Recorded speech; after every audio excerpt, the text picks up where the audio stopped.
우리 한 주를 여러분을 뵙지 못하고 이렇게 2주 만에 뵙게 되니까 더 많이 보고 싶었습니다. 그리고 또 여러분을 뵙게 돼서 너무나 행복합니다. 여러분들 학창 시절에 선생님들이 누구야? 라고 이름을 부르면서 어디 가서 무엇 좀 가져오너라 이런 심부름을 특별하게 이름이 불려져서 해보신 경험들이 있으십니까? 예, 있는 분도 있고 없는 분도 있을 거예요. 저는 이름이 별로 불려지는 부류의 아이가 아니었습니다. 왜냐하면 너무나 조용한 성격이어서 있는지 없는지 모르는 그런 아이였기 때문입니다. 그런데 제가 초등학교 5학년 때 선생님이 몇 명의 아이들의 이름을 부르는 거예요. 그리고 그 아이들이 일요일에 나와가지고 우리 반 교실 환경 정리를 해야 되겠다라고 불러주셨어요. 제가 간 일은 색종이 어려가지고 이렇게 풀칠해 주는 것이 전부긴 했지만, 그래서 모비를 만드는 게 전부였지만, 그때 얼마나 마음에 뿌듯하고 행복하고 특별하게 불려져서 또 그 일을 했다라는 건지 그 기억들이 남아 있습니다.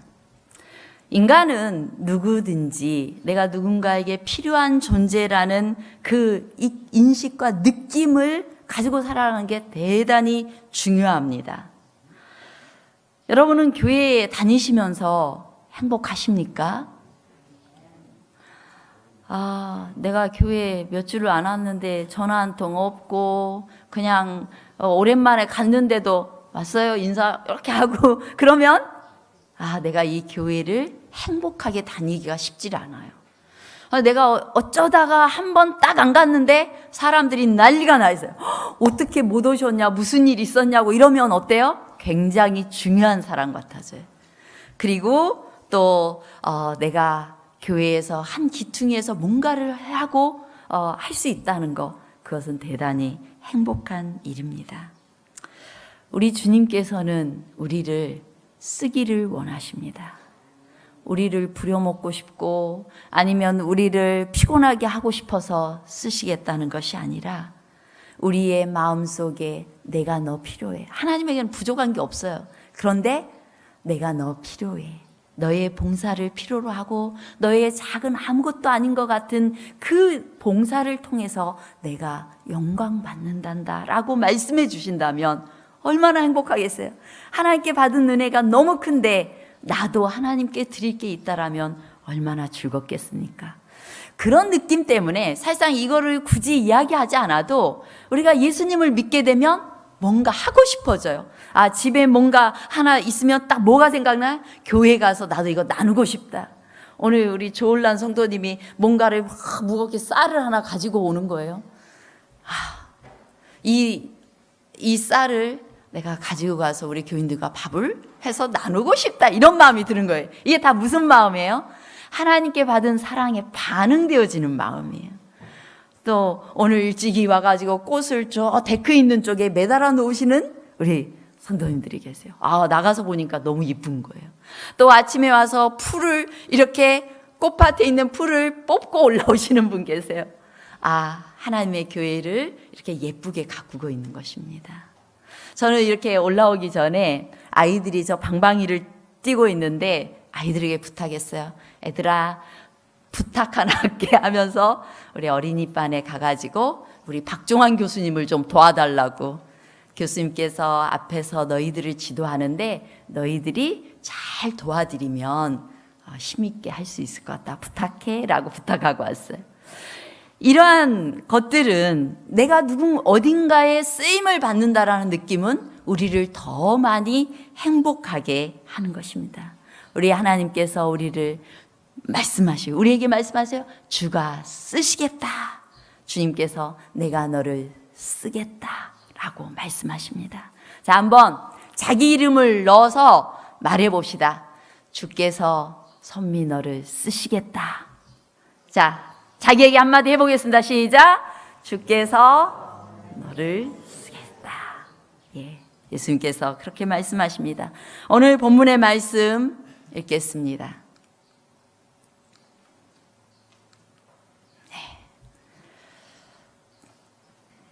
감람원이라는 산에 벳바게와 베다니에 가까이 왔을 때 제자 중 둘을 보내시며 이르시되 너희 맞은편 마을로 가라. 그리로 들어가면 아직 아무 사람도 타보지 않은 나귀 새끼에 매여 있는 것을 보리니 풀어 끌고 오너라. 만일 누가 너희에게 어찌하여 푸느냐 묻거든 이렇게 말하되 주가 쓰시겠다 하라 하시매 보내심을 받은 자들이 가서 그 말씀대로 만난지라.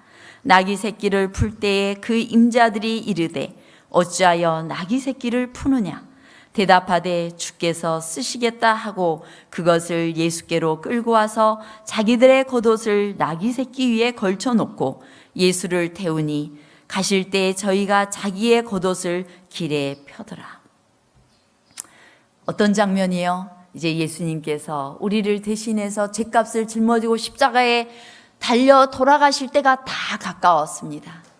이제 예수님께서 이 땅에서 우리를 대속해서 돌아가시기 이전에 모든 예루살렘 성에 이 예루살렘 왕이 있는 예루살렘 성에 입성해서 내가 온 우주의 왕이라는 걸 선언할 일이 있었어요.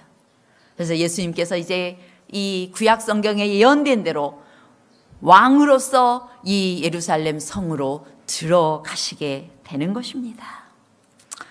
이 본문은 익숙한 본문입니다. 그런데 저는 예수님께서 왕으로 들어가시는 그 일에 대한 설교를 우리가 많이 했지만 오늘은 나귀 새끼에게 주목을 좀 해보려고 합니다. 이 나귀 새끼를 통하여서 하나님께서 우리를 불러서 쓰시는 데에는 몇 가지 단계가 있음을 우리가 확인하게 됩니다.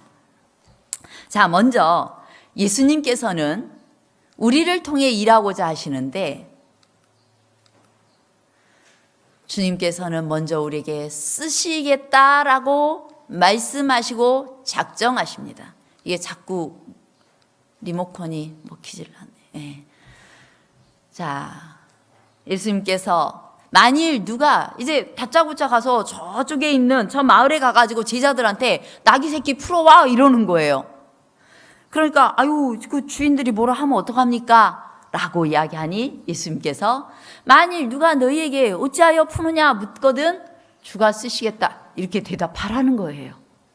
그래서 이제 이 제자들이 무작정 예수님의 말씀을 듣고서 그냥 그곳으로 갔어요. 그래서 진짜 나귀 새끼가 있는 거예요.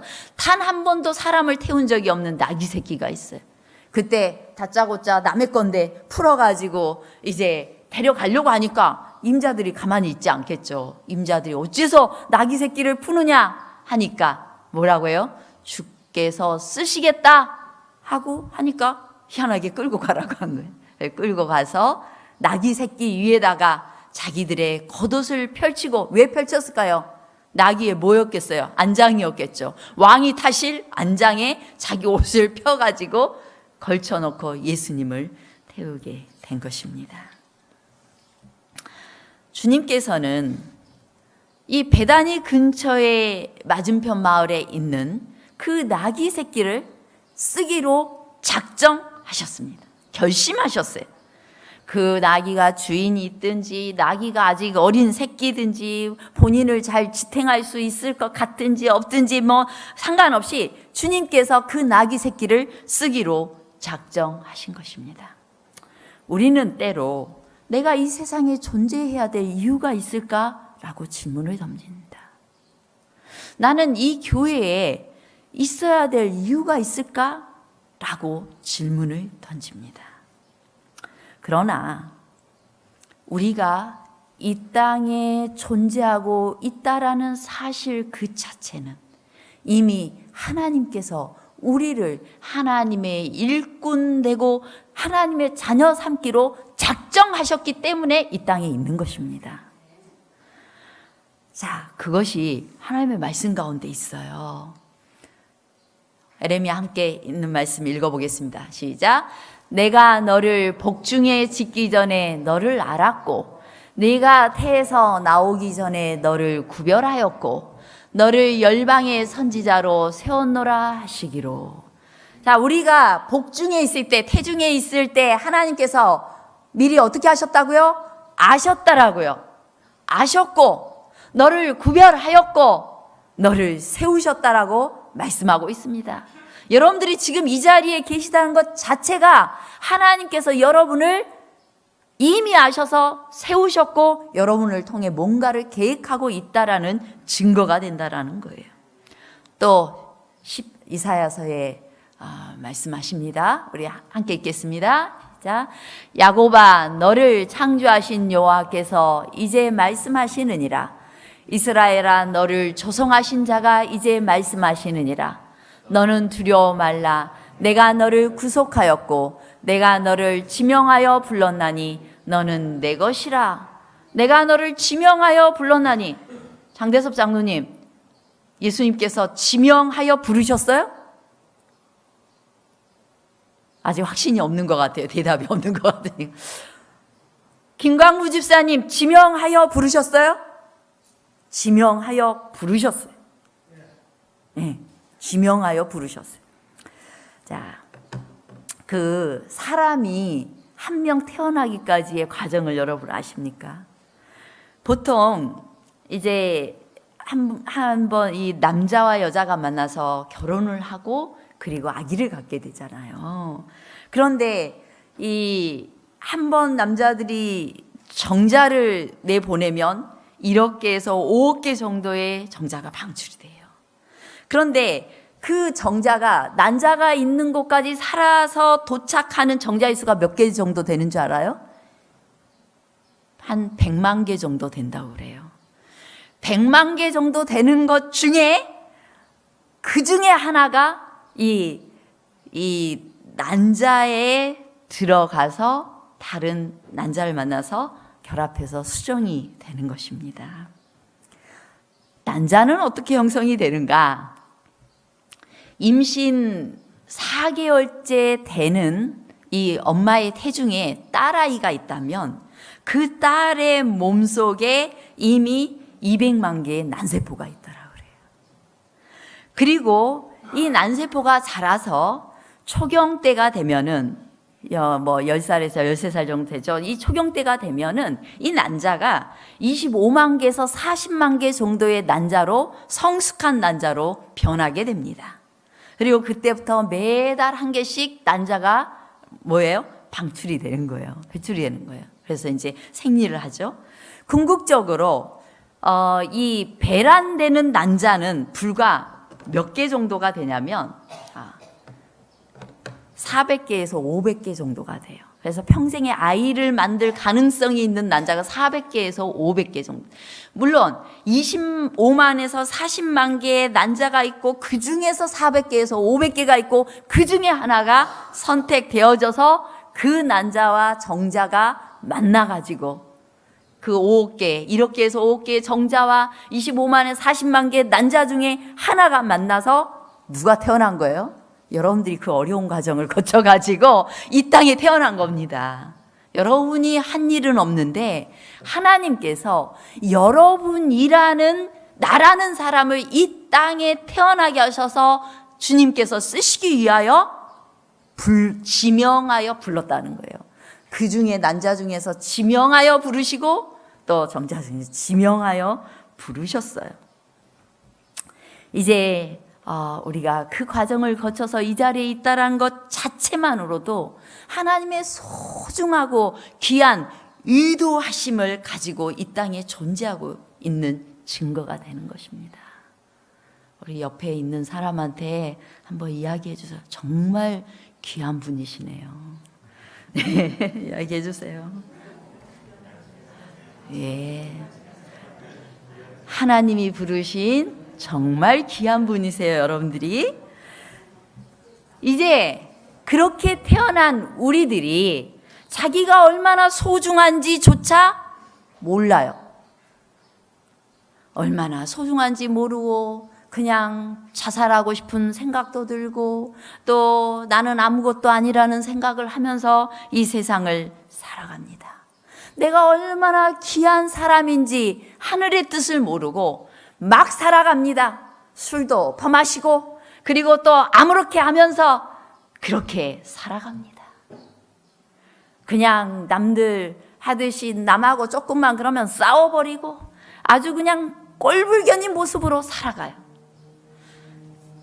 그것이 바로 우리가 죄에 노예된 상태, 아직 해방이 안 된 상태에 있었기 때문인 것입니다. 그러나 우리 주님께서 다음 단계, 먼저 이를 지명하여 부르시고 내가 이 아이를 쓰기로 작정하신 후에는 그 다음에 묶어진 끈을 풀어서 주님께 나오게 하신다는 것입니다.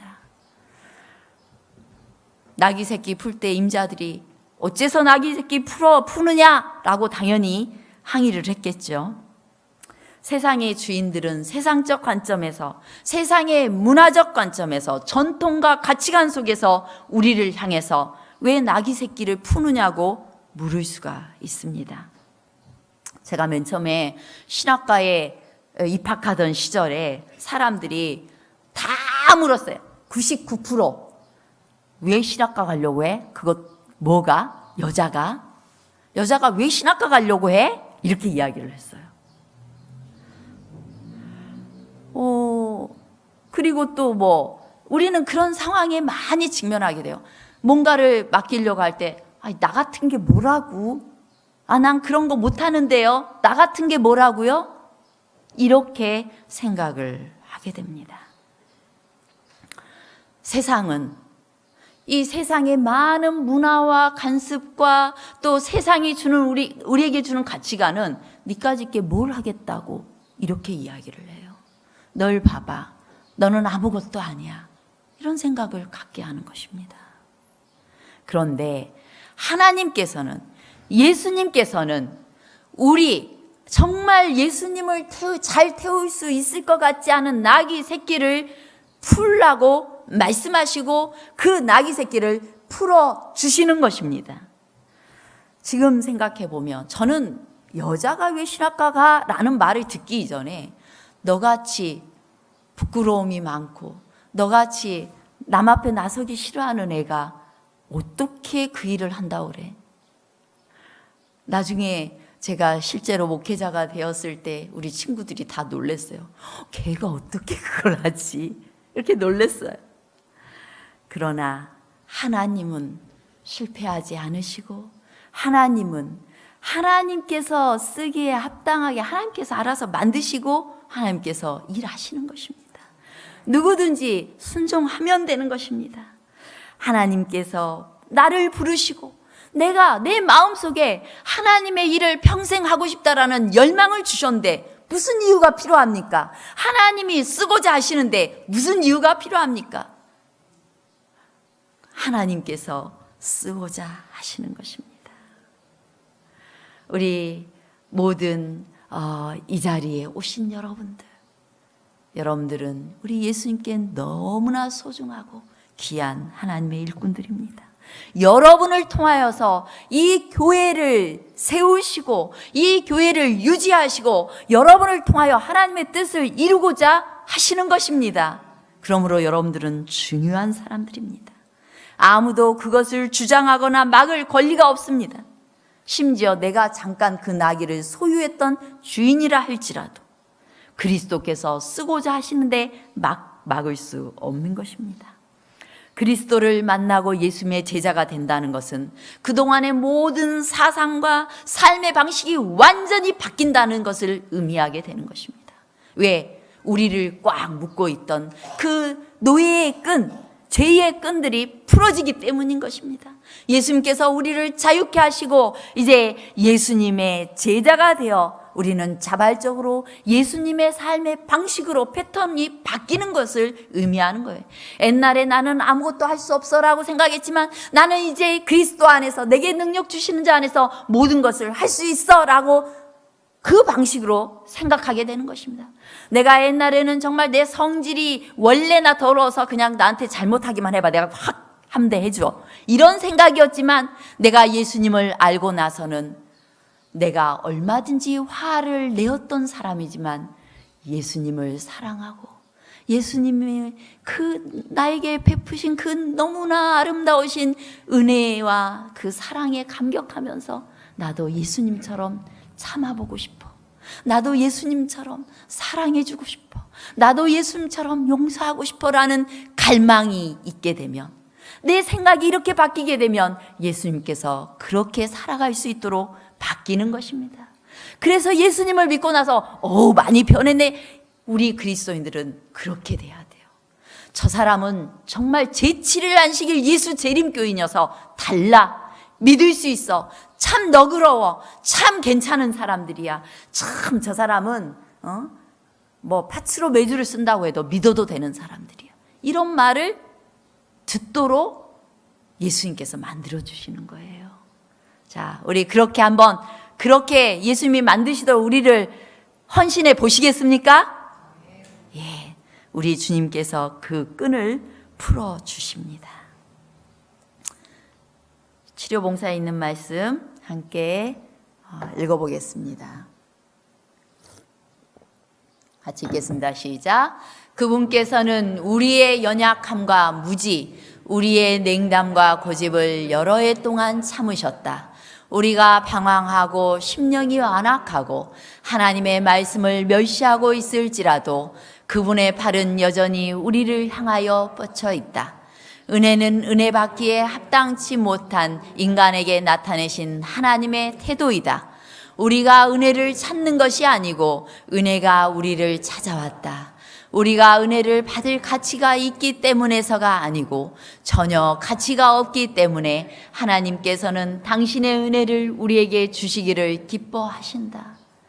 나는 예수님께 드릴 만한 아무런 것도 없고 가치가 없는 사람이지만 은혜가 예수님께서 먼저 우리를 찾아오셔서 우리에게 그 일을 할 수 있도록 기쁨으로 그렇게 인도하고 계신 것입니다.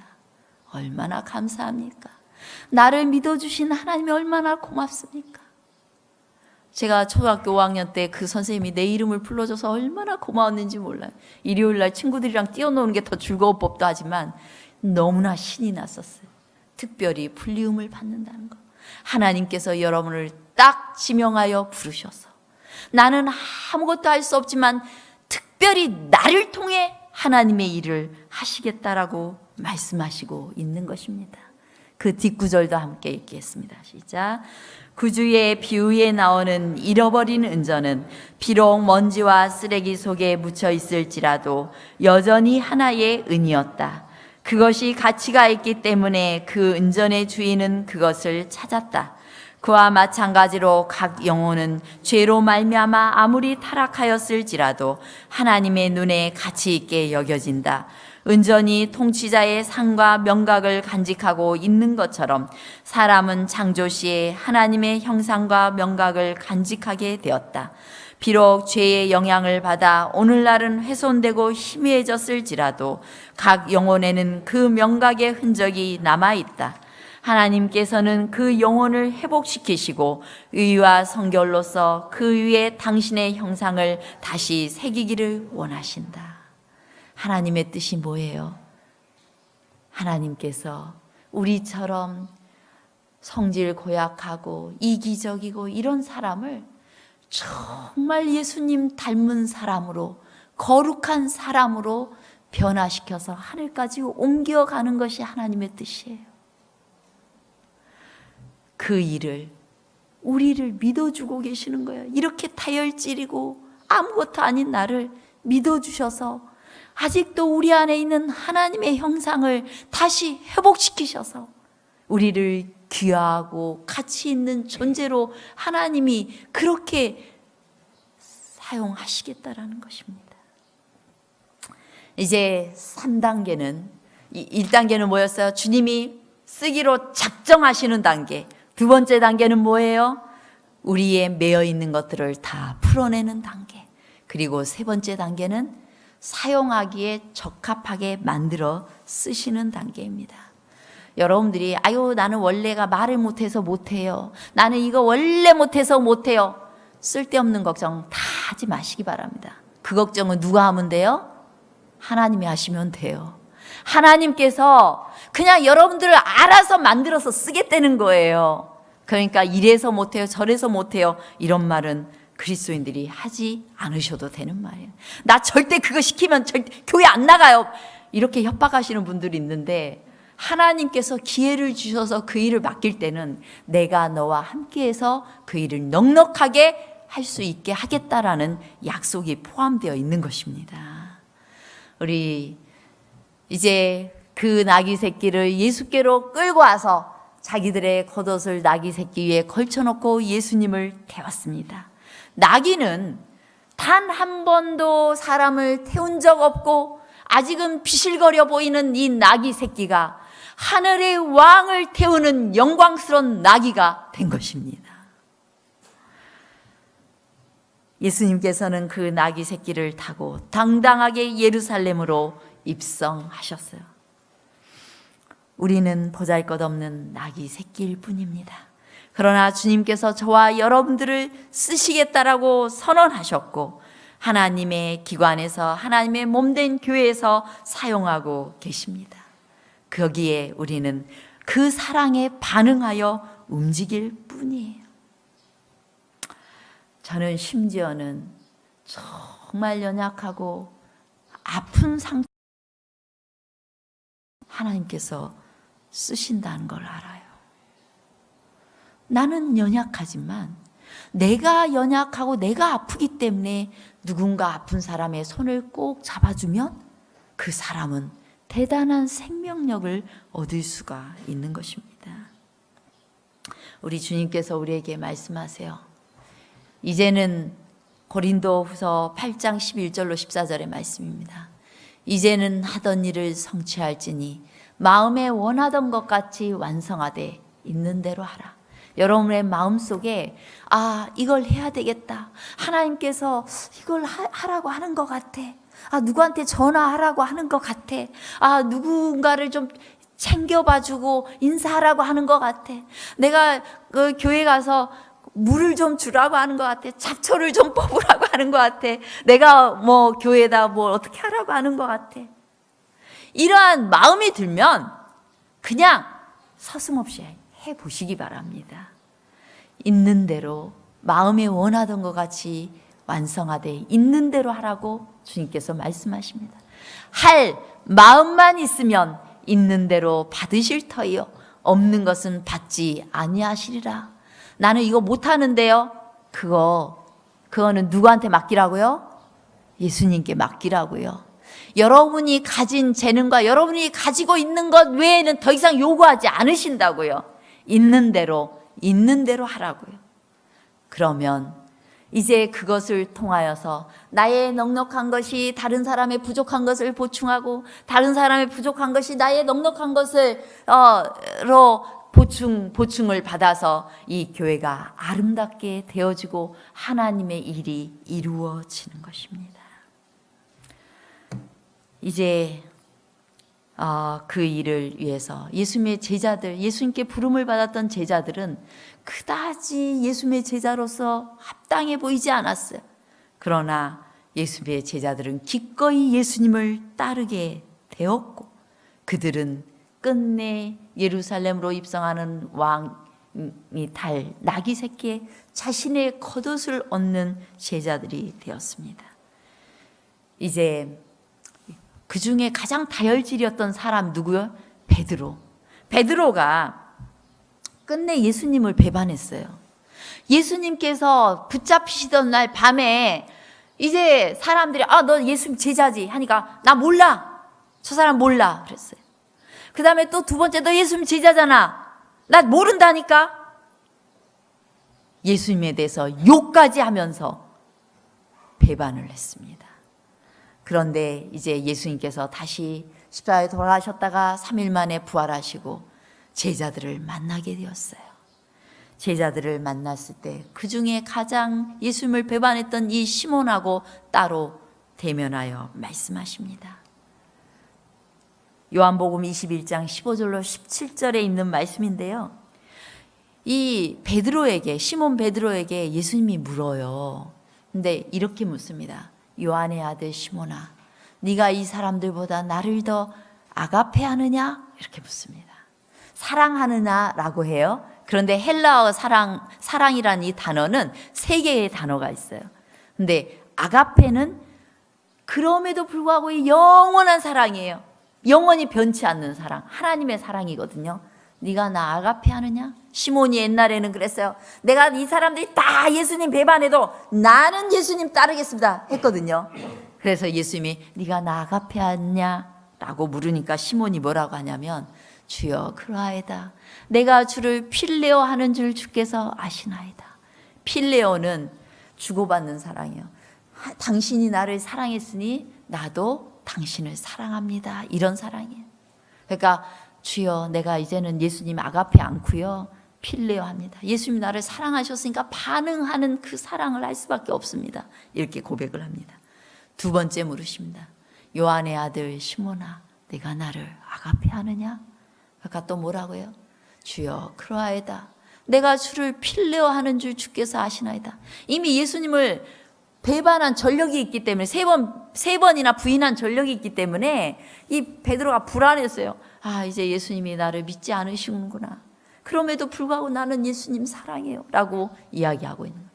이제 세 번째 예수님께서 물으십니다. 요한의 아들 시몬아 네가 나를 필레오 하느냐? 주여 모든 것을 아시오매 내가 주를 필레오 하는 줄을 주께서 아시나이다. 우리는 때로 예수님을 배신합니다. 내가 예수님을 사랑한도라 하고 또 예수님을 따르노라 했는데 잘해보려고 했는데 어떤 경우에 예수님을 마음 아프게 하는 일이 있습니다. 그럼에도 불구하고 내 마음은 어때요? 내가 그래도 예수님 따르고 싶은 거예요. 어느 날 교회에서 성질을 못 찾고 싸워버렸어. 가슴이 괴로운 것입니다. 그럼에도 불구하고 나는 예수님을 따르고 싶은 마음이 있을 때 예수님께서 다시 나에게 물으시는 겁니다. 네가 나를 필레오 하느냐? 예, 예수님 다 아시죠? 내 성질 더러운 거 아시죠? 그런데 제가요 그래도 예수님 필레오 합니다. 예수님이 나를 그토록 사랑하시니 나도 예수님을 사랑할 수밖에 없습니다. 나 예수님 따르겠습니다. 그렇게 이야기했을 때 이제 예수님께서 내 양을 먹이라 라고 말씀하십니다. 내가 너에게 이 교회를 맡기노니 이 교회를 네가 책임지고 양들을 먹이라. 이제 드디어 예수님의 제자들은 자기의 겉옷을 나귀 새끼에 걸쳐놓고 예수님을 태웠습니다. 자신의 강함을 자랑했던 베드로는 실패했지만 자신의 연약함을 인정하고 예수님의 사랑을 만난 그 베드로는 그가 나중에 십자가에 죽었어요. 그도 어떻게 죽었어요? 내가 어떻게 십자가형을 선고받으면서 내가 어떻게 우리 주님이 이 달리셨던 십자가에 어떻게 나도 똑같이 달리겠는가? 나는 예수님의 종일 뿐인데 나는 거꾸로 못 박아 주십시오 해가지고 거꾸로 십자가에 달려 순교하게 되었습니다. 그전에는 두려움에 떨어서 예수님을 부인했던 그가 이제는 예수님을 따라 순교하는 사람까지 되도록까지는 누구 때문이에요? 예수님의 사랑에 반응되어졌기 때문이에요. 이제 우리는 연약할지라도 예수님의 사랑에 반응되어지면 우리를 통해서 하나님께서 놀라운 일을 이루게 되실 것입니다. 이제 하나님께서 이 봉두리교회 많은 일들을 통해서 영혼들을 구원하기를 원하셨습니다. 우리 안실학교 시간에 힐링반이 나와서 순서를 썼는데 이 힐링반을 하나님께서 특별히 이 봉두리교회에 두신 목적이 있어요. 세상에 마음 아픈 차마 누군가 좋은 상담자를 만나지 못한 이들이 와서 이곳에서 자신의 문제를 직면하고 그 문제를 정직하게 예수님 안에서 들여다보고 치유함을 받고 그리고 예수님께로 가까이 나아가서 온전한 치유를 받을 수 있도록 하기 위하여 특별히 두신 일이에요. 이건 너무나 귀한 사업입니다. 우리 베스파인더를 통하여서 이제 이 안식일 오후에는 젊은 사람들이 정말 고생을 해요. 아이들을 위해서 프로그램을 진행하고 밤늦게까지 함께하는 그 일이 피곤할 수는 있지만 그러나 그 일에 기꺼이 헌신되어진 여러 나귀 새끼들을 통하여 이 아이들이 건강하게 자랄 수 있고 행복하게 자랄 수 있고 하나님의 귀한 일꾼으로 자랄 수 있는 것입니다. 이 교회가 그토록 아름답게 꾸며지는 것은 여러분 개개인이 다 아름다운 마음을 가지고 하나님께 무언가를 드리고 있기 때문에 사람을 구원하고자 하십니다. 이제 7월 마지막 주에는 이곳에 미국에서 오신 한 강사님을 모시고 건강 축제와 건강 전도회를 하게 될 거예요. 그곳에서 여러 이 땅에서 건강하지 않은 아픈 분들을 정말 갈증을 느끼고 있는 그 분들을 구원하기를 원하세요. 지금부터 기도하면서 눈여겨보시기 바랍니다. 나는 누구를 초청할 것인지, 나는 누구를 이 자리에 데려다가 예수 그리스도께 인도해서 이 건강을 다시 찾게 할 건지, 마음의 질병이 있는 사람들, 또한 여러 힘겨운 상황에 처한 사람들, 또 그렇지 않다 해도 예수님이 없어도 잘 사는 것처럼 보이지만 실제적으로는 외로워 보이는 사람들 모두가 여러분을 통하여서 하나님께 인도하셔야 되는 분들입니다. 오늘 주님께서 저와 여러분을 쓰시겠다라고 말씀하십니다. 거기에 헌신하시고 주님께 드리셔서 저와 여러분을 통해 하나님께서 귀한 하나님의 뜻을 이루게 되시기를 간절히 바라겠습니다.